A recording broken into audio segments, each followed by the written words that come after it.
You're listening to the Health and Happiness Podcast with Travis Kemper and Lauren Maxwell.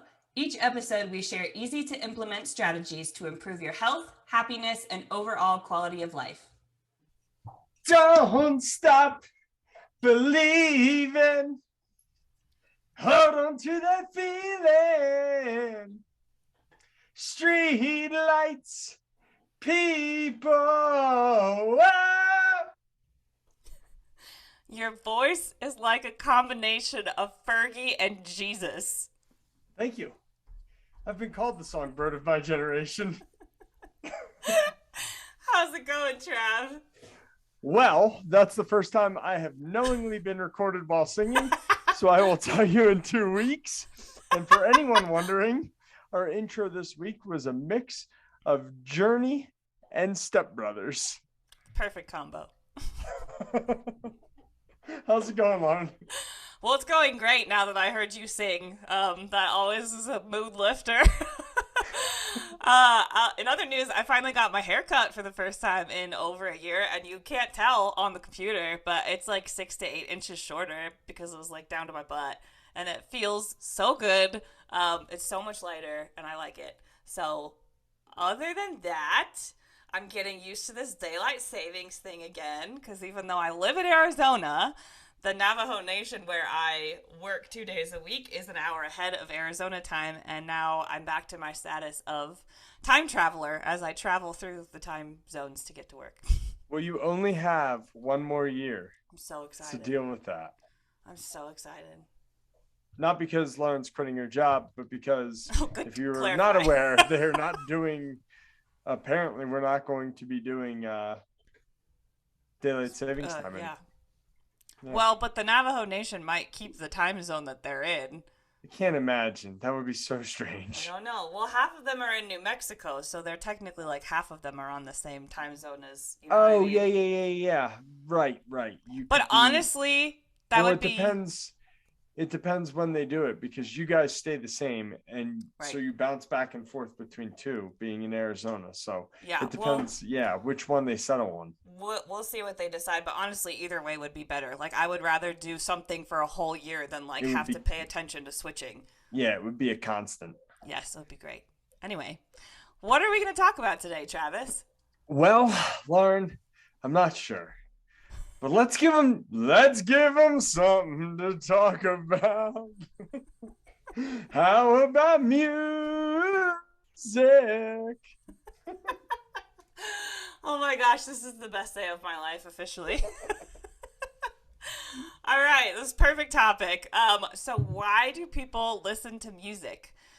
Well, lots of reasons. I could name like 50 for myself, but research has shown that people listen to music to regulate arousal and mood, to achieve self-awareness, and as an expression of social relatedness. Regulating arousal and mood and achieving self-awareness are rated as much more important than social relatedness. A result that contrasts with the idea that music has evolved primarily as a means for social cohesion and communication. So, to define what things we mean by arousal and mood, people will say things like it helps you relax, it helps you to be more cheerful and more alert. Definitions and examples of self-awareness would be it makes you think about yourself, like introspection and relating to the words and the lyrics of the music. It can distract your mind from the outside world. It makes you believe that you're better able to cope with your worries. It can provide comfort when you are sad, and it can add meaning to your life. Social relatedness examples would be music can help you feel less alone, can help you feel connected to your friends, and opens you up to how other people think. Lauren, I feel great since we have started this podcast episode. So I think it's only right that I talk about some of the benefits of music. Absolutely. So research has shown that blood flows more easily when music is played. It can also reduce your heart rate, lower your blood pressure, decrease cortisol, which is a stress hormone, increase serotonin and endorphin levels in your blood. Music can also brace. Wow. Ooh. Music can boost the brain's production of the hormone dopamine. This increased dopamine production helps relieve feelings of anxiety and depression. Music is processed directly by the amygdala, which is the part of the brain involved in mood and emotions. Yeah, so extra research on mental states. So, music therapy can be used to enhance conventional treatment for a variety of illnesses and disease processes across many age groups, from anxiety, depression, and stress to the management of pain and enhancement of functioning after degenerative neurologic disorders. Moderate to low quality evidence suggests that music therapy, as an addition to standard care, improves the global state, mental state, including negative and general symptoms, social functioning, and quality of life of people with schizophrenia and schizophrenia like disorders. One example that I saw in research was that group drumming helped soldiers to deal with their traumatic experience while they were in the process of recovery, which I thought was really awesome. I didn't even think about like how well not only music but like being involved in a group drumming thing could help people too. Yeah, strength in numbers on top of music. You're just compounding things. Several studies have found that listening to music can relieve stress by triggering biochemical stress reducers. Music intervention has been shown to reduce anxiety in patients after they have sustained a stroke. If you are feeling down in the dumps, music can help pick you up, much like exercise. And while there is no cure for Alzheimer's disease or dementia, music therapy has been shown to relieve some of its symptoms. Music therapy can relax an agitated patient, improve their mood, and open communication in patients. Research shows that overall background music tended to improve performance in cognitive and memory tasks over no music and white noise in patients with Alzheimer's disease. It also has been shown that the processing speed of patients with Alzheimer's disease improves with upbeat music, while memory seems to benefit from both upbeat and downbeat music. Researchers have also demonstrated that music therapy can protect cognition in Alzheimer's, especially autobiographical and episodic memories, psychomotor speed, executive function, and global cognition. Yeah, so in the research, they talked about different techniques that they're like talking about when they're talking about music therapy. So one of them could be listening to music. Listening to familiar songs, especially, showed improvement with self-consciousness with Alzheimer's in the mild or moderate stage. And they also performed better on cognitive tests when they listened to familiar songs. Another example or another technique of music therapy would be to sing songs like Travis did in the beginning of the episode. So one study had patients sing their favorite song for 6 months and found that it reduced neuropsychiatric symptoms. They also noted that music with sad emotion was the most effective way to recall autobiographic experiences, especially for remote memories, which interesting. Yeah, I thought was interesting, but also like really, I mean, I don't know. I think it makes sense because I feel like I personally really like not connect with better, but like I guess connect with sad music. It really makes me feel something very, very powerful. And so when I'm like re-listening to songs that I've associated my own emotion with, like it really triggers those memories of like when I was sad. But I think it's also true. Is that because you're sad? Yeah, I mean sometimes as a normal human. I think it's also true for happy songs. I just think I don't know, some artists really write very well when they're sad, and I think maybe that's why it permeates a little bit better. I think that more the emotional songs, sad songs come out better, or not even just necessarily sad songs, but trying times. Songs about trying times, and you relate more to them because, at least in my eyes, it makes you realize that you're not alone. and yeah, that other people are experiencing similar things Totally. to you. Yeah. Yeah, That's you my said opinion. that beautifully. When I was young, maybe I talked about this on the podcast, or maybe I told you at some point. I don't even remember.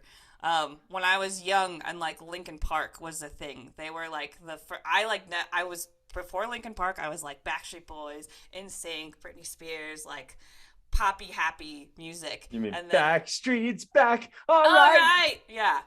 Um, but then Linkin Park came out, and I remember like listening to their songs, and that was my exact, like what you said, Travis. My exact like reaction to it was, I have anger and sadness, and I'm not alone, and it's okay to feel like this sometimes. And it was like this huge like awakening for me. So Linkin Park holds a very special place in my heart. I know for me, my music tastes have changed dramatically as I've gotten older. And now I listen to music that most people have never heard of. The people I listen to, but it's songs that more relate to my life. Like I listen to the lyrics now versus I only listen to beats. So like I can't imagine you would ever get in my car or be in my house and hear me choosing to listen to top 40 music. Yeah. Because that stuff is it doesn't speak to you. It doesn't speak to me at all. It's just garbage to me. Yeah. Yeah. So I like things that have more personal meanings. I agree. Yeah. Lyrics are really important to me. I think maybe that's like also because I'm a writer, so I really appreciate like a good lyricist, but there has to be a meaning behind the song. Well, I'm not a writer unless you include my singing random things that I'm doing to my dog and my wife. An artist. I would call you an artist. I'm a rhymer. I'm a rhymer. I could do rhymes all the time. That's right. Yeah. Another technique of music therapy would be background music. They've found that music in the background can enhance the recall effects of autobiographical memory and reduce anxiety emotions. They also have studied music with activities, so like listening to music and also like playing instruments or dancing, which can improve cognitive status and alleviate neuropsychiatric symptoms of Alzheimer's patients at the same time. And lastly, multisensory stimulation. So music in combination with things like art and exercise, recollection exercises, and horticulture have been shown to improve memory. Another benefit of music would be reducing stress levels. By reducing stress levels and providing a strong competing stimulus to the pain signals that enter the brain, music therapy can assist in pain management, and music can meaningfully reduce the perceived intensity of pain, especially in geriatric care, intensive care, or palliative medicine. There's also a lot of research on pain, you just alluded to. 2021 meta-analysis on music's effects on pain and pain management took 97 studies that met their inclusion criteria, found statistically significant decreases in pain, decreased anesthetic usage, decreased opioid usage. Wow. Decreased heart rate, decreased blood pressure, and decreased respiration rate in patients across those 97 studies. Wow. Yeah. They also found that playing music in the background and dimming the lights during a meal can help people slow down while eating and ultimately consume less food in one sitting. That is a weird tidbit. Maybe I should listen to that because I eat ridiculously fast. I had no idea. Listening to top workout tracks can boost physical performance and increase endurance during a tough exercise session. Music has been found to exert positive effects on physical activity and significantly beneficial effects on affective valence, which is viewing something as good or bad. So in this example, music would help you view exercise and physical activity as good. Also significant effects on perceived exertion and oxygen consumption. Pretty cool. Crazy. So how should we get, or how can we get more benefits from music? Experts suggest listening to music that your kids or grandkids listen to, which this surprised me. Lauren, we're going to have trouble there. Well, I don't have either one. I know, me either. I could ask Duke. There you go. Yeah. Often we continue to listen to the same songs and genre of music that we did during our teens and 20s. Travis and I just said that that's not necessarily true, but we generally avoid hearing anything that's not from that era. So new music challenges the brain in a way that old music doesn't. It might not feel pleasurable at first, but the unfamiliarity forces the brain to struggle to understand the new sound. So it's actually kind of like a workout for your brain to listen to new music. So yeah, get out of your comfort zone of music, I guess, if you've been listening to Backstreet Boys since you were 12. One thing, I don't think they lasted that long. Although if they come on, everybody still sings it. No, they're still going. They're still a thing. Really? They're making new music. Yeah, I just listened to Backstreet Boys this week. Oh, huh. Is that like when I watched the Teenage Mutant Ninja Turtles movies that I thought were great when I was a kid? Like you watch them and you're like, wow, I was dumb as a kid. Yeah. I loved TMNT.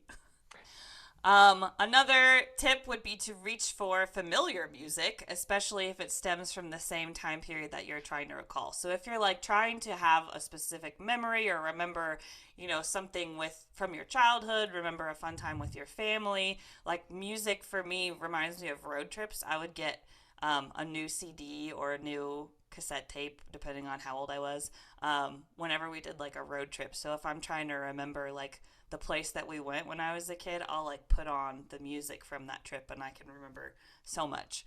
I would just like to point out that this research contradicts itself a little bit.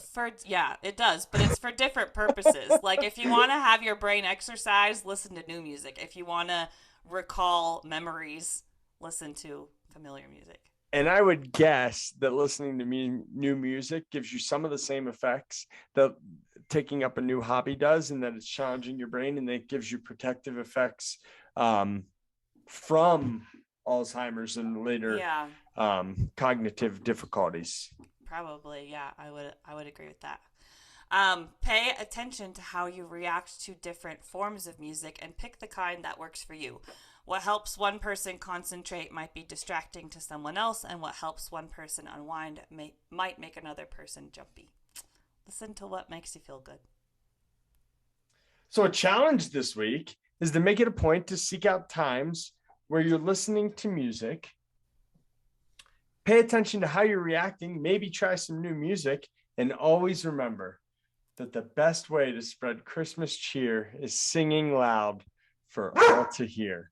Like Duke. Perfect ending. Lauren, you did a great job today. You did a great job, Travis. This was fun. Thanks, everybody. We'll see you next time. Bye. Bye. Thank you for taking the time out of your busy day to listen to this episode of the Health and Happiness Podcast. We hope you enjoyed the episode and are getting benefits from our content. If your life is improving in part due to the information in this podcast, we would greatly appreciate you sharing the episode with your family and friends on social media and leaving us a review so we can continue to reach more people and improve the health and happiness of the community at large. Thanks again, and we will see you next week for another episode of the Health and Happiness Podcast.